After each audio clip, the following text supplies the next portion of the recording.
yo, what is going on, everybody? What happened to my music? Oh, it's not coming to my headphones. That's what's going on. All right. Why isn't it?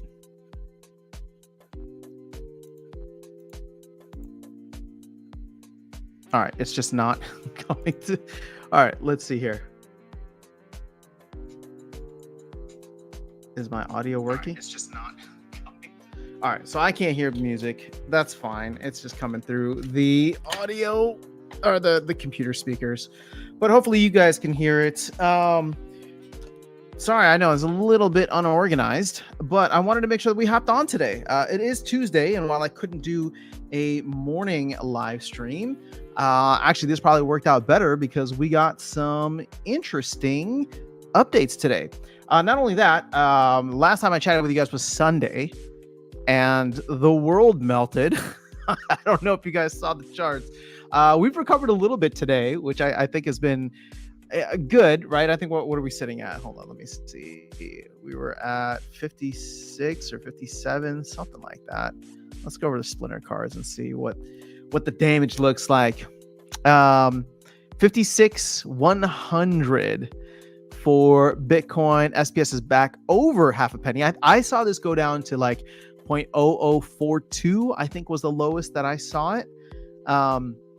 ETH sitting at 2450, BNB. I mean, I think as I was saying on Sunday, I think Bitcoin dominance is still going to be the biggest story and indicator that I'll be watching moving forward. But yeah, so again, I'm not an expert on any of this stuff, but obviously the Japanese carry trade, if you guys want to look into that, was probably the biggest deal with the Bank of Japan raising their interest rates, and then everything just kind of crashed here.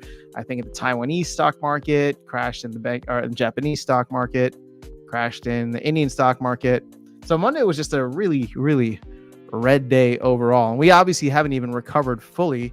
I don't even know. We were in the 60s not too long ago. Let's see if we go to coin market cap. Where is how big was this drop? Actually, hold on. Let's see. What are we like on the 7-day? I mean, yeah, see, we're still down 15% on the 7-day. And then if we go all the way back to, I mean, we case speak there, and everybody was feeling super bullish.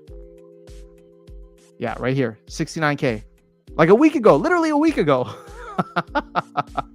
And then we wicked all the way down to 49. I don't know if anybody was able to jump in at 49. I thankfully was able to buy some at 50, but then we've been up about 54 ever since. Was this yesterday? Yeah, yesterday afternoon. So it's been an interesting ride. No doubt. It has been an interesting ride. I don't know where things go from here. Because it's funny, we were talking about this on Sunday, and obviously it wasn't that bad yet. Let's see, where were we on Sunday? Because we had already dipped all the way back from 69K. Sunday was what, the 4th? Yeah, so we saw that we were down in the 50s already, and then boom, that happened. So that was a ride that we all went on. I hope everybody's okay. Keep your arms and legs inside the vehicle at all times. But we also got some Splinterlands updates today, and I want to discuss that with you guys. I put out a video earlier, but the challenges is something I'm really excited about. I don't know how many folks or who's here tonight and potentially wants to jump into a challenge. I am all for it. I think that there's a lot that we can do with this from a community standpoint now that we have this available to us. But yeah, on the whole, I'm very, very excited right now about Splinterlands. And I know a lot of people are on the fence or are upset or whatever the case is, but we got ghost card challenges today. We have 9 days until, right? Whatever it is, 8 days and 13 hours until the new reward cards come in. I think that's going to be fun. We'll see how they shake up the meta and change things around. There's also, I was listening to the Investigator episode with People's Guild. Shout out to People's Guild. So Investigator was talking about the promo card sales. These, and again, I don't, whether you buy or not, that's going to be an interesting thing to follow. But you can see that the company loaded up. I believe they got their 600 million from the DAO. So I'm wondering how much that can move the market. I don't know what the appetite will be for something like that, but with DEC being low in terms of its, in relation to PEG, I'm hoping that there can be some catalysts here, right? So we have the unlocking of soulbound cards. We have the new soulbound cards coming in. That's not going to affect anything economically, but we have the unbinding of the old soulbound cards. So that could be interesting. We have, so Investigator was saying that they're trying to do one a month through the end of the year, right? There's supposed to be 5 of them. And I mean, considering that we're already in August, I don't even know when they would be doing this. I guess it would be at the end of August. So maybe we'll get more info on the town hall. Let me see. I'm just pulling up the calendar for August so we can get an idea. So the town hall, what is this? That's usually the 3rd Thursday. So would that be the 15th? Actually, you know what? Let me just check Discord for a second so we can get the actual dates rather than just guessing around here.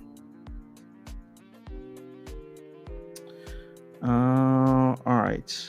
Events. They're doing it on Wednesday, August 14th. Oh, interesting. And then their maintenance. So maintenance next week, they're not going to have anything on Tuesday. It'll be on Thursday, which makes sense for the end of season and changeover. So that's going to be a pretty big one. And then I don't know when their next one would be, but August. So wait, actually, we'll have a town hall next week, August 15th. That's exciting. Hopefully we can get an update on where August 14th, sorry. Hopefully we can get an update on where the status of new player experience is. We can learn a little bit more about what the team has in mind for the rest of the year. Yeah, sorry, I'm just looking ahead here to September. Is the music still playing? Yeah, sorry, I'm just looking ahead here to September. Is it music? Yeah, all right. Oh, thank you, Nicola. Says all sound fine. Okay. Appreciate that. All right. So we covered markets. We covered the updates. There was also an update to Eternal Tofu. That card is going to get an additional buff, which it doesn't seem fair, but at the same time, I guess maybe they were in playtesting. It just wasn't as powerful. So that could be one that would be interesting. I mean, it's got thorns now, which is going to be outrageous. But let's see. I don't think we have. Do you know if they have all the cards on the map server? A lot of people keep talking about the cards, but I haven't even checked. The one thing that I have been tracking, and I'm curious to see where other people are on this, but let's go to the reward cards. And I don't know if there's a good place to track how much in terms of credits are coming in. One thing that I was going to do was wait to see how much and how quickly the company DEC started going down. Because keep in mind, we have to now work through an additional 600 million DEC. So that's one of the tough things about this whole situation is essentially we had locked up 600 million DEC that is now back out into circulation. Granted, the team is holding it. And I would think that the team, unless they absolutely have to, is not going to sell, especially with DEC being so far below peg. It really does not make sense for them. I would imagine that they would just cover this on back-end transactions for credits. So if credits start coming in, we'll start to see this number go down, is my guess. But that's why I've been looking at a lot of these reward cards, and specifically the max level ones that are trading well below their burn value. I think commons are probably going to be your best bet overall. But, I was talking to Keys about this the other day, and neither of us are doing this, so this is not financial advice. This is not anything, right? Just chill. But like here, for example, right? So like this is $1.40. You have a burn value of 2,100 DEC. So at this point in time, you pay $1.40, and if you're using credits, this is where the magic of this situation comes in. If you use credits, you're paying $1.40 in USD, and then 2,100. I don't know what DEC is at, 0.0006. We'll just call it that for now, right? $1.40, and then you're getting in DEC burn value $1.26, right? So there's a 14-cent delta there. So 0.14 over 1.26. So you can think about it as like it's 11%. So think about it, if you were like converting something into crypto, that's an 11% fee, which is outrageous, right? Which is absolutely outrageous. Nobody, like, why would you ever do that when you can go buy crypto regularly somewhere else? And even all the transaction fees and transmission fees or transfer fees, you wouldn't be paying 11%. But where this does get interesting is because DEC is well below peg. So what would be the magic number at this point in order for this to make sense, right? If you were just converting to DEC with the thought of like, hey, I'm going to hold this DEC, right? I'm holding this until it gets back to peg. Well, all of a sudden, even if you don't even have to hold it to get to peg, but if it does get to peg, then all of a sudden you paid $1.40 for this card. Its value with DEC at peg is $2.10, which is a 50% gain on this card, right? And again, this is just a single example, but if you're able to do this in mass, right, you are able to, you're able to get a ton of DEC. You'll be burning these cards, so the cards end up getting a little bit more deflationary, which is good in that sense. The team gets credits, which they desperately need, and we add to the DEC inflation though, which this is what I've been looking at, right? So take a look at this. Over the last 2 months, we've burned a total of 6.84 million. That is not an accurate depiction of how much we've actually burned. This is a net, right? Because we are continuing to mint every day, whether it's through SPS burns, which have been significantly lower, right? We're just not burning as much SPS as we were. This has to be coming from cards. Sure, some of it might be coming from leaderboards every once in a while, but it's just where we're at right now. So that's my thought here. And I don't know if anybody's been tracking the card burning, right? So let's go here to rewards. I mean, this number's been massive for a while, so I don't think that it's going to be anything like over the top. But like, okay, so 11.7 million regular foil BCX have been burned. 102,000 gold foil. So again, we're probably going to continue to see more and more cards get burned. And there's just a lot of them. There's a lot of BCX. So for example, I was just looking at the common cards here, right? So these are the old common cards. So your Pellicor class, Pellicor Bandit, Mercenary, Gargoyle Lion. There's still a lot of BCX to burn. Like imagine, so look at it, this column here, right? That's a little bit bold. This is the number of cards in existence right now. 1 million, 1.4 million. So when you recognize and realize that we only have about 3,000 playing accounts, active accounts across the game, at least in Wild, right? Maybe there's a couple more in Modern, but I would say, no more than like 3,000 to 5,000 playing accounts. I mean, 1.4 million BCX, 1.4 million cards is overkill by multitudes, right? And then you multiply that by the actual number of BCX in there, and each of these cards has more than 7 million BCX, right? So let's get a little crazy here with this. Let's say I don't know what the math I did earlier was. Let's say we burn, was it 5 million? Yeah, let's just say we burn 5 million more BCX from each of these cards. So 5 million, right? So that leaves 2 million BCX still, which would still be more than enough for the amount of players that we currently have. So 5 million BCX times 5 DEC is the burn value, times the 6 cards. Yep. So that'd be 150 million DEC, additional DEC that will be minted from these cards, just these 6 common cards. 150 million DEC. That's $150,000 with DEC at peg that we would need to come in and into the space and actually burn this, which is a hell of a lot.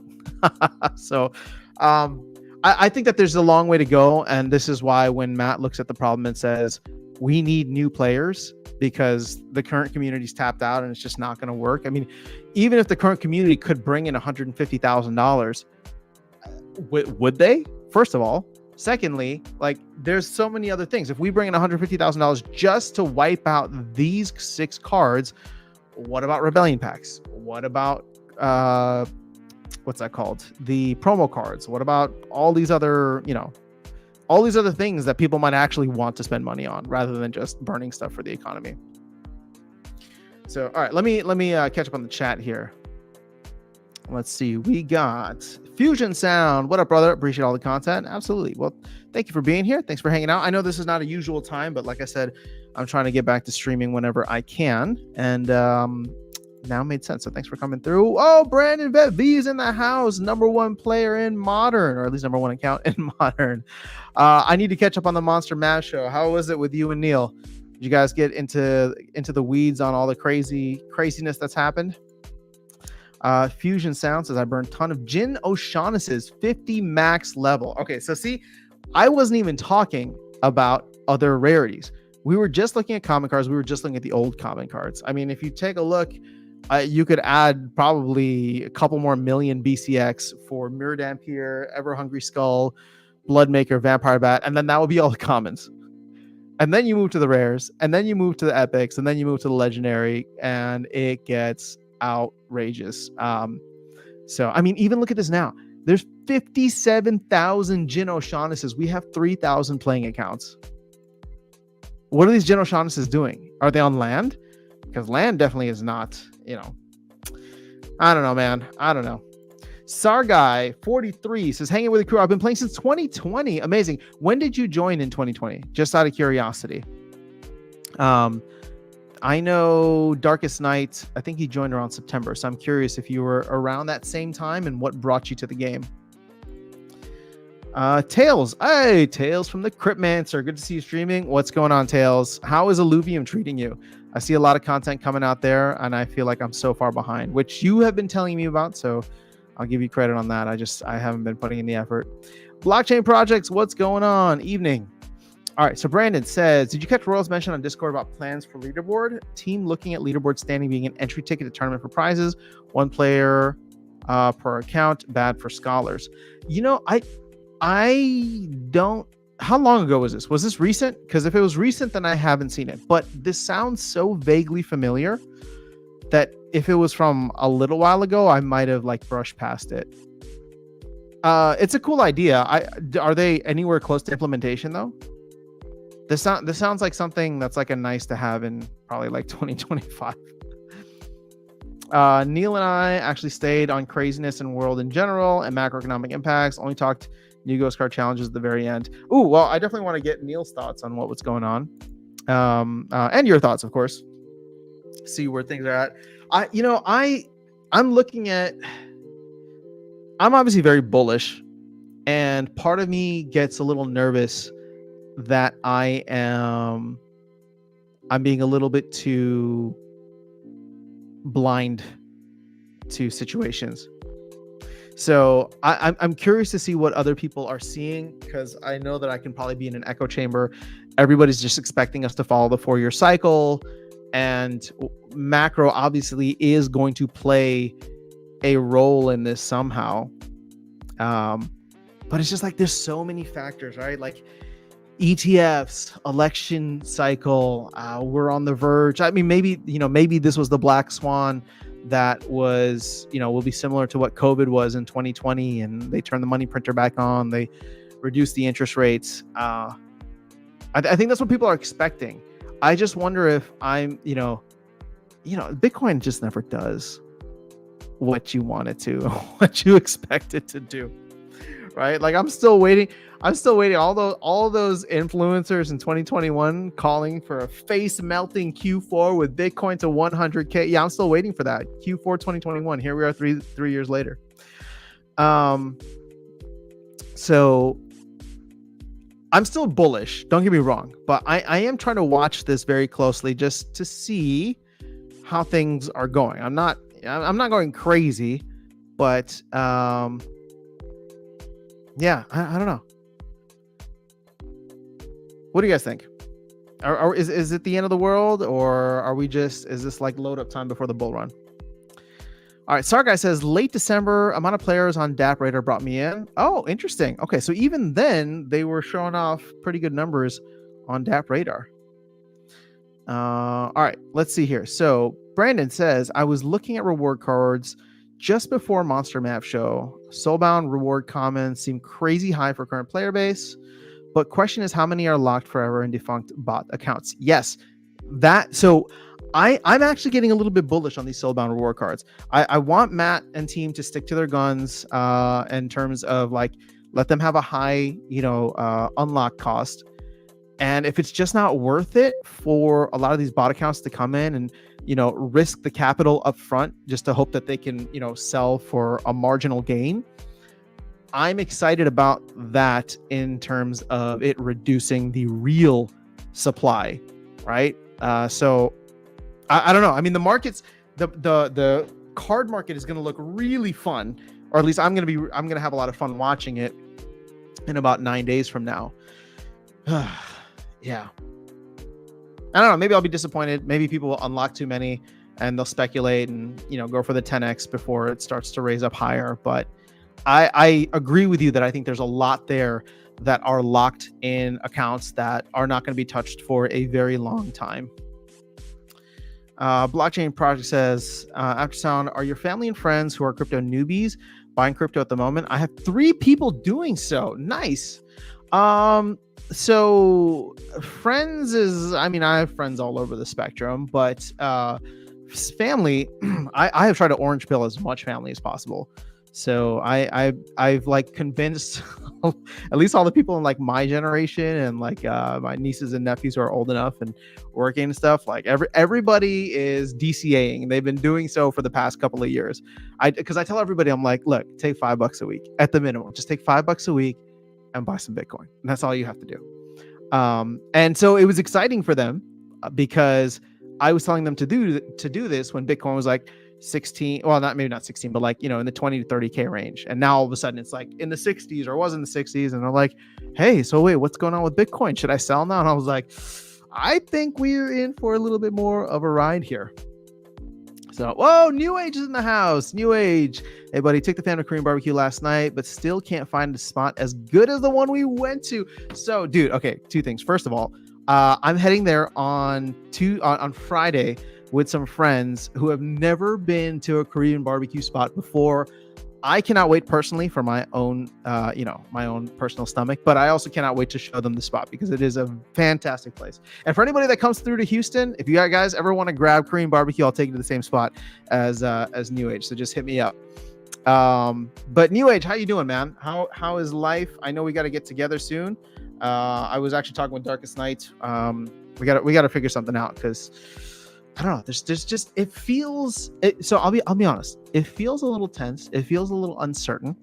I'd be lying if I said it's just pure excitement from me. I do actually feel a little bit of anxiety, right? Because I have no idea how the next 90 days in this election is going to play out. I have no idea how anything is going to go with macro. And obviously crypto being kind of like the back burner of that. But I am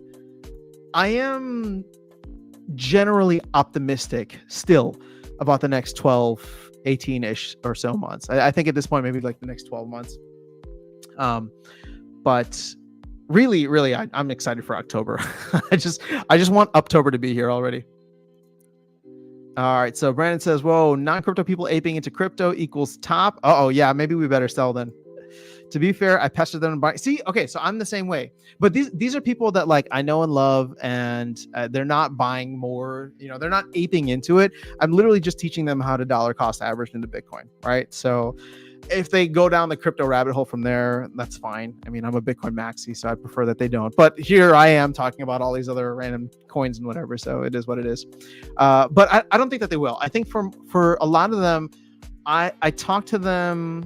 I try to take the angle of several different things, right? So obviously store of value, right? Inflation hedge, decentralized, blah, blah, blah, all that. But then I'm in the US, right? And so there's a lot of people who are not necessarily in favor of some of the global conflicts that we're engaged in, or they're not in favor of how tax dollars are being spent. And I like to think of this as like, well, this is how you exit the system. This is how you protest in a way that's nonviolent and actually makes an impact, right? For not just for them, but for you, right? Because there is, in my opinion, still tremendous upside for a decentralized global store of value.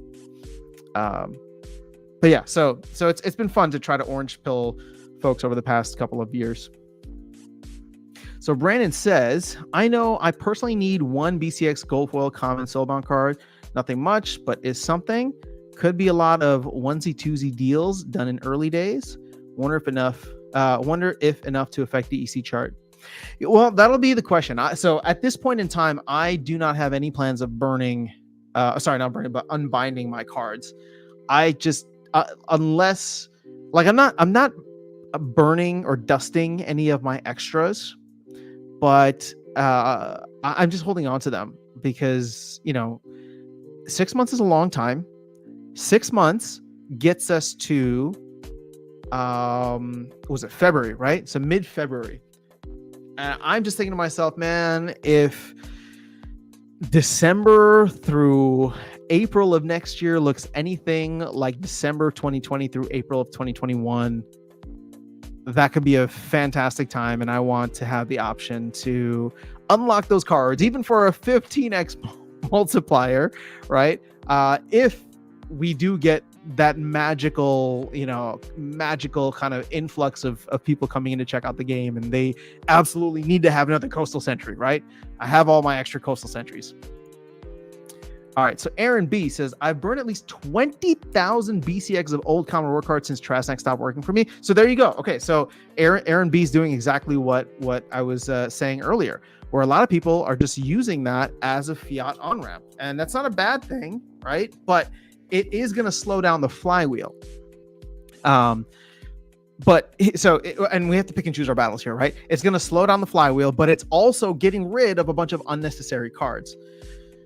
So at the end of the day, I'll say this, it's beneficial to the ecosystem. Like it's still a net positive, but again, I maintain that SPS going up first, fast, and violently is what is best for our ecosystem. Because if SPS were to jump to 5 cents or 10 cents, right, that's a 20x right now. That would be the narrative, right? That would be the narrative. All of a sudden, everybody's earning a stupid amount of money in the game, and you can bet your ass that people out there in the rest of the crypto world will take notice in the same way that they did when Axie Infinity did in 2020. And again, I think people, what makes me bullish about a broader crypto bull run is that people don't realize just how much volume in terms of like new people came to actually check out the game. I think a lot didn't stay because it was too damn expensive in 2020. But that doesn't mean that there weren't real eyeballs checking out the game. And I'm sure the team has a lot of these numbers, right? Because again, I don't know how much data and how far back they can go, but just based on how things how things operated, it's probably easy for them to tell, like, okay, here's an account that came in and just started botting versus an account that came in and tried, to play XYZ battles and then stopped, right? So I have to imagine that the amount of people that came in and checked out the game and tried it was significantly high. And when I say significantly high, we have 3,000 people, 5,000 people maybe. So 50,000 people coming in to check out the game would be significant, right? 100,000 people would be significant because especially, and this is why, the new player experience is such a big thing, and why I get it is because if they come in now, not only do you want there to be assets on the shelf for them to come check out and be able to easily afford, but you just want the player experience to be better overall. And it absolutely sucks. I agree with you guys. It absolutely sucks. It has made 2024 feel like an absolute turtle crawl, right? We're moving at such a slow pace.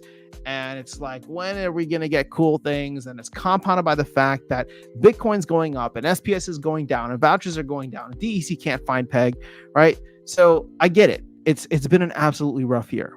But whether or not Splinterlands is ready for the bull run, one of the things that I'm not making a prediction here. I'm just saying if history repeats itself, if the bull run does take off in the same way that it did in 2021, I think you will get a bunch of just random people driving by just to see what's going on. And here's the thing.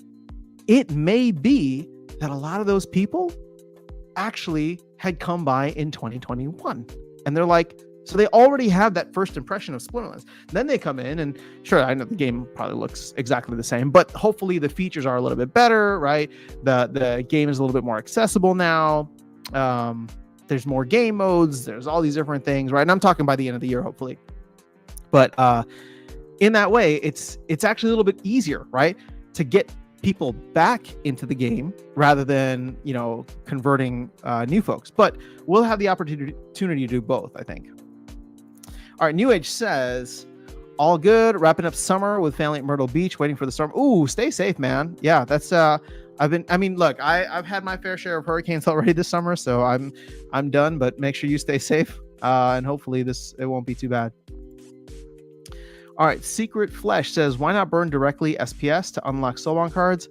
Secret Flesh, I couldn't agree with you more. I wish we just had only SPS, and I wish DEC was not a thing. But that's just me. Onk12, what's going on? Thank you for the support. Appreciate it. Brandon says, I think speculating on future value of Unbound Soulbound War cards is pretty risky. Could be genius, though I like more certainty in a trade position.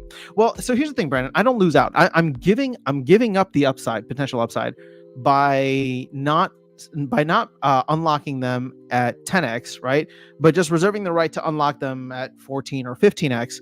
Again, the value will have to be appropriate and proportional.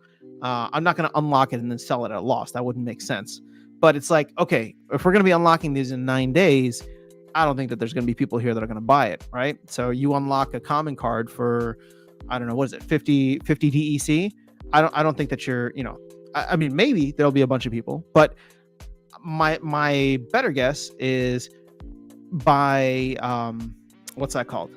February, if we are in a bull run or a better place, then I don't mind paying the 75 DEC because I think somebody was going to pay way more than the 75 DEC in order to get it, especially if we have thousands of new players. Joffrey, what's up, man? Nah, bro, there's too much competition now. I agree. And that's actually a significant risk for Splinterlands. But I'll tell you this, man. The attitude that many folks had, including myself and a lot of people that I talked to at the time back in 2021, the attitude that people had was, cool, games are fun. This is all right, whatever. And don't get me wrong, there's a lot of fantastic games out there. But a lot of people are trying to make money, right? If you were just in it for the games, you'd be staying in Web 2 because nothing can compete with Web 2 right now. But if you're in it for the money, you're going to look at these games, and a lot of the games that'll be fun will definitely pull people in. But even if they're into other games, I think they're still going to be looking for potential upside. And the longer and stronger that a bull run goes, you tend to see more risk go out on the long tail. And granted, like, we're a $7 million market cap token. I mean, that is a micro cap if I've ever seen one. I think that you could probably get a bunch of people coming in just to speculate on the damn token. They wouldn't care about the game. They would see like, okay, it's auto battler. It hasn't really changed much since 2021. But you know what? they're still around, and the token is down 99.9% from its all-time high. Yeah, let me buy $500 worth, and you get like 1,000 apes to do that, right, independently. And all of a sudden it becomes a self-fulfilling prophecy, right? Because it only takes a couple people to come in and speculate with larger capital, right? And buy enough SPS to move the price to 1, 2, 3 cents. And then all of a sudden, all of us here are talking about the fact that, holy crap, Vet V is making, $45 a day on his account because of how much SPS he's earning. And then that brings more people, and then that raises the price of SPS. That brings more people, that raises the price of SPS. We get into this huge, beautiful bubble, and that's where you sell. Okay, we all need to learn our our lesson. That's where you sell, because at some point that shit's gonna pop, right? And we don't know when, but that is the point at which you take the whole thing out and you buy the whole damn ice cream store. All right, so Ankh12 says history doesn't repeat, but it often does rhyme. I agree. Crypto degens have goldfish memory. That's very true. All right, KGM says, what are the 2 pre-proposals about? I just got page not found. They look like admin stuff. I barely even read them. I think one was about updating the format of updating the format of the pre-proposals. So whether it's coming from Clay or whether it's coming from somebody else, it goes through the same process. So I voted for it. And then the other one with Dave McCoy leaving, they're trying to find a standardized way to replace a treasurer. And I don't even know what was proposed. I just voted for it because I'm like, yep, if somebody's thinking about standards, we should have standards. I don't really care what they are, but this should be established before somebody else comes in. All right, so Brandon says, regarding unlocking, wait for proof of demand over the next 3 to 6 months. If Crazy Man arrives at 30 to 50% opportunity cost. Yeah, so you and I are on the same page. That is exactly what I'm thinking. I do not want to take the risk now and unlock, although I hope everybody else does and helps us get TEC back up to peg. All right, Secret Flesh says, if SPS is pumping, no one will cry if unlock fee is 10x. That's true, too. I mean, if SPS does a 10x, then everybody's like, yeah, well, I'll unlock everything. Joffrey says, that's investors, not players. Bro, this is crypto. I mean, don't get me wrong.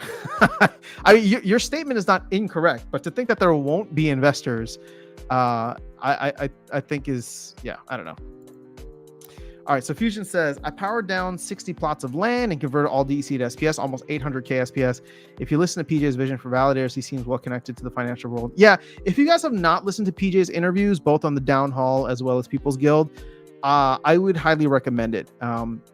He's just well tapped into a lot of things. Not to say that he's going to use his connections, but when I hear the history that he's had, and I talked about this on the last live stream, when I hear the history that he's had and the things that he's worked on, I'm almost like, what are you doing here with Splinterlands? With this like broken down game that has, it's the token is down, the player base is down. Like, what are you trying to build here? So whatever it is, he believes in it, and he believes that it can be so humongous that whatever upside there is for him financially, it's got to be worth it.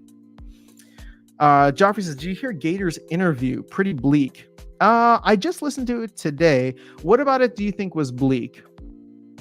I'm trying to remember specifics from it. There wasn't much in terms of like timelines. I thought it was cool that there's a lot. The thing is, Gator and PJ said a lot of the same stuff, right? They are trying to the team is trying to get through all the stuff that was promised, and then they can finally start working on new stuff. And I think is it just new player experience? I don't know what else there is, but I'm hopeful that we can start to see what that looks like in the future. Sorry, not in the future, but in Q4. All right, so Brand says the standards for DAO charges is pretty in-depth. Lots of policies in there. All right, so are you saying that I should go read it? Because then I will at some point. Joffrey says, LOL 3 devs. Yeah, well, it's like, I was surprised he was like naming them all. It's like Cryptomancer, Mancio, I don't know, a couple others. It's a small team, man. It's bare bones. All right, Brandon says, regarding PJ and validators, the proposal for his company to take on a validator project passed. T-minus 4 months until it should be complete. End of year, right? Well, they gave themselves until March of next year per the proposal. So, what is that? Murphy's Law. If something can go wrong, it will go wrong. So I don't have any high hopes for the validators to be done in 2024, sadly. And that's not a knock on PJ or anybody working on it. It's just I cannot. I will not allow myself to have any kind of optimism on timelines when it comes to stuff like that. Just because it's so unknown, right? Unlike other things where if the team's starting to give a timeline, then that they're at least further along in whatever process. But like validators, and I learned this from Land, right? Because Land, it was like the first of its kind last year, and it's just like we went from June to November, and I know that there was like a change in leadership at that point, or somewhere mixed in there, but June to November is kind of ridiculous in my opinion. So when it comes to Land, when it comes to validators, something that's untested, hasn't been put out yet, sure, if they say a couple months, awesome. But I'm thinking like February 28th, 2020, 2025 at this point. If it comes sooner, I'll be happy, but I'm not going to get my hopes up for it. All right, so Jason says SPS to the moon. Well, we're going the wrong direction right now. DCA SPS down to 0 seems to be the current plan for holders. Yeah, it hasn't been a good thing. Perry Project says, why don't Web3 games start with the actual game first and then add crypto, NFTs, whatever? Perry, that is a fantastic suggestion. I couldn't agree more. I think you need a proof of concept first with a game, and then you can find ways to tokenize it afterwards. For example, how would you turn Marvel 3 Snap into a Web3 game? I haven't played Marvel Snap, so I can't comment on it, but I'll tell you this. I see so many opportunities for major Web3 games or major Web2 games to be tokenized into Web3. That being said, would they ever do that? Absolutely not, because I mean, why mess with your profit model when it's doing you so well? I will say this though, and I know these projects are just in the absolute gutter, probably deservedly so, like GLX and what's the other one? Arcade Colony. But I'm still I'm not taking any actionable I'm not doing anything actionable with this, right? It's just a thought. I think the vision that Aggie has is the correct one, right? So where you're talking about the actual game first and then add crypto NFTs, because that's exactly what he's doing on Arcade Colony. So I think the vision is exactly that. It's just, is the execution there? I don't know. It hasn't been. There hasn't been a good track record of execution, and I don't have the confidence that they'll be able to do it now. But we'll see. I'm holding a good amount of Colony. I get airdrops some every day for staking SPS. So, do I want Colony to go to $100 a token? Absolutely. And so I'm cheering for him, and I can't wait to play. God damn, what's that game? Moon Carts. I mean, we were playing that in February, and then they did the pre-sale in March, and I was like, oh man, this game's gonna be out soon. And then here we are. It's like almost September at this point. Sorry, it's not almost September, but I don't know that it's coming out in August. I think I saw one of the office hours, and he's like, we're hoping to get that out in another 1 to 2 months. And I was like, oh my God, they're not even gonna get it out this year. Like, this is crazy. So. All right, so Joffrey says, how's the Hive proposal going? I haven't heard anything lately. Hive doesn't like us, so another reason why I think we should leave. But that thing has been put to bed at this point. We're staying because we have to, unless somebody's going to give us a ton of money to leave. I don't think it's going to happen. The Hive proposal, we are not making anything from that. They keep voting us down, or they keep voting the threshold higher. So Matt's going to be doing like a town hall with some Hive folks tomorrow, and then he's going to Hive Fest later on. So I don't know if he can rub some elbows with whales there and get them to change their mind. But yeah, I don't know. I hope so. I really hope so. Brandon says, I saw you post a video about Ghost Card Challenge System. Couldn't listen as much when I was starting. What are your thoughts? Dude, I like it. I'm very excited. So, one of the things that I wanted to do Well, one of the things that I wanted to do for a long time was start a league, right? Just an independent league with just people here on the channel, and just have it be something where, you know, there'll be a buy-in, so people at least have some kind of financial motivation. And then I wouldn't mind organizing, setting it up, and, you know, tracking like, okay, hey, you face this person this week, find a time to do challenges, and then send your the links of your battles in, right? And everybody does like a 2 out of 3 or 3 out of 5 matches, something like that.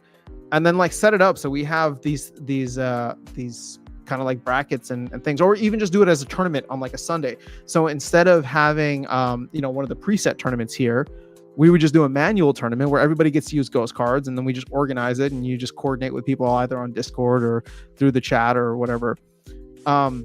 So I like it from a community engagement standpoint. It's something that I want to take advantage of more.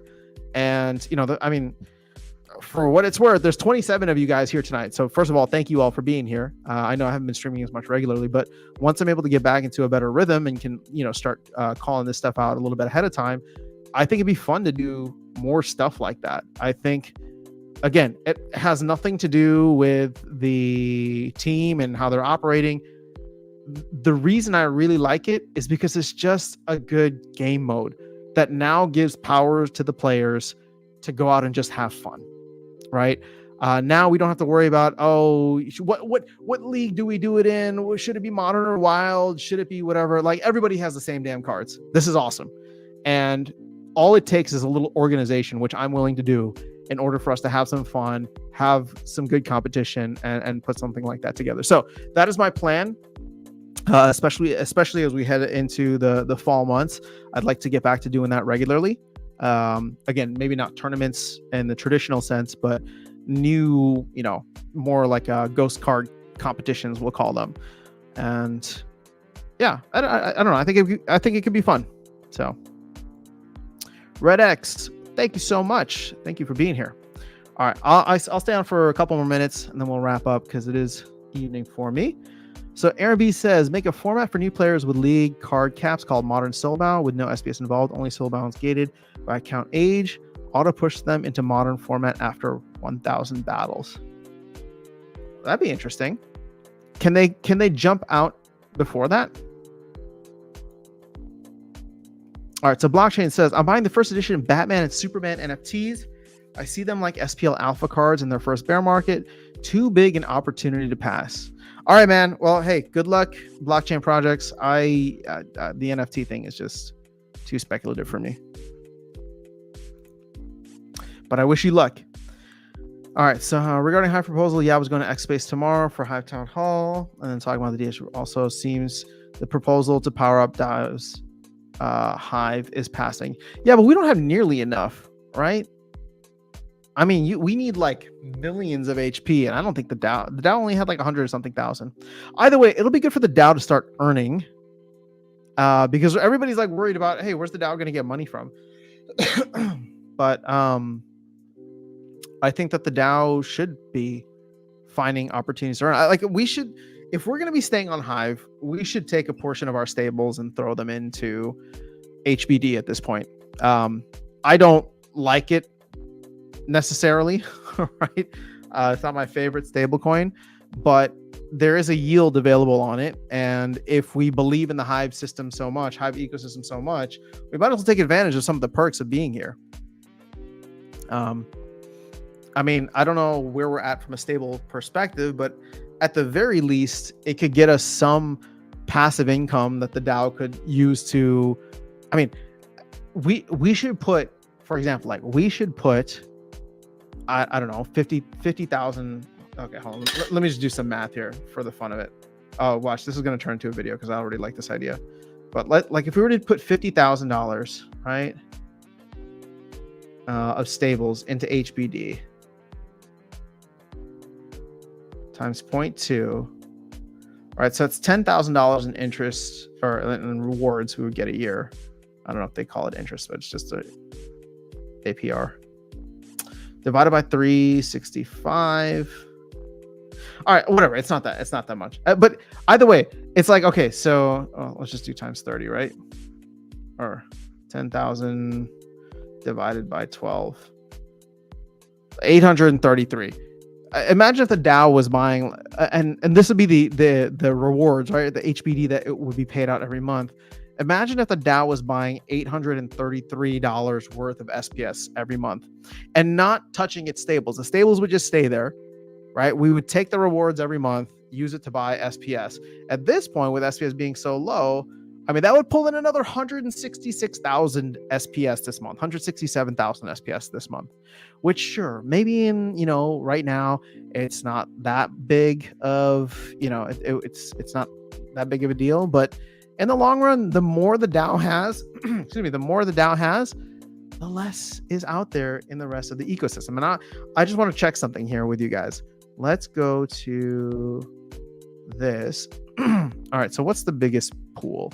I'm assuming it's the largest SPS pool. Is that swap.hive? Swap.hive's liquidity. Yeah. So this is almost 300,000. ECSPS is 278. Okay. So let's do this. If the DAO was to come in and smash buy SPS at the end of the month with this, was it 167,000, we'll say? We would push the price up by 1% with just that move, anywhere from 0.6 to 1%. Again, is that going to be the savior of everything? No, but you cannot deny that locking up 167,000 or SPS in the DAO and adding that buy pressure on every month wouldn't be helpful. And the more we put in to the DAO, the more we're able to take out. Into HBD. DAO should hold BTC. I don't disagree with that. I think we absolutely should. But I'll probably be more proponent for that. If we're able to get SPS off the ground, I think that there will be a point where I would say we should sell some SPS for BTC. But yeah, that's just the thought. Anything else? Anything else we want to cover? Let's see. Let me refresh this and see where's Bitcoin at right now. Ooh, 56,700. I know we touched 57K for like a minute and then got rejected. We'll have to wait and see how all of this plays out.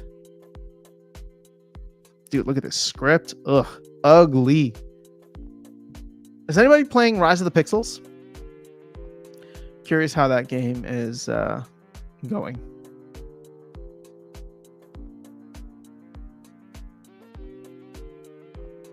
Where's the other one that I played? Golem Overlord. Is that still down here?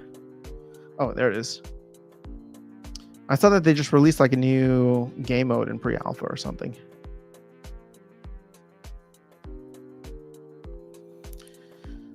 Long live the sounds of after. Appreciate you, buddy. All right, guys, that is all I have for you today. It is getting late, so I'm going to wrap this one up. But thank you so much for being here. This is super fun. I don't think that I'll be able to stream Thursday morning, but if I can get to it, I'll try to do a Thursday live stream afternoon or maybe same time, just depending on how things go. I don't know. Do I have any? I'm booked tomorrow and I'm booked Friday, but we can maybe make Thursday work. But yeah, I'm definitely trying to get back on a regular streaming schedule. If I can't do the mornings, then I'll try to do the evenings or sometime other in the day. But that is all I have for you guys. Have an amazing rest of your day, guys. As Brandon says, DCA and HODL, don't get too crazy out there. Stay safe with everything that's happening. Yeah, much love. Hope everybody is well and good times ahead, at least for Splinterlands players in terms of playing the game. I don't know. I can't make any promises on the game economy or the rewards, but lots of exciting things from a game standpoint coming soon. All right. Peace.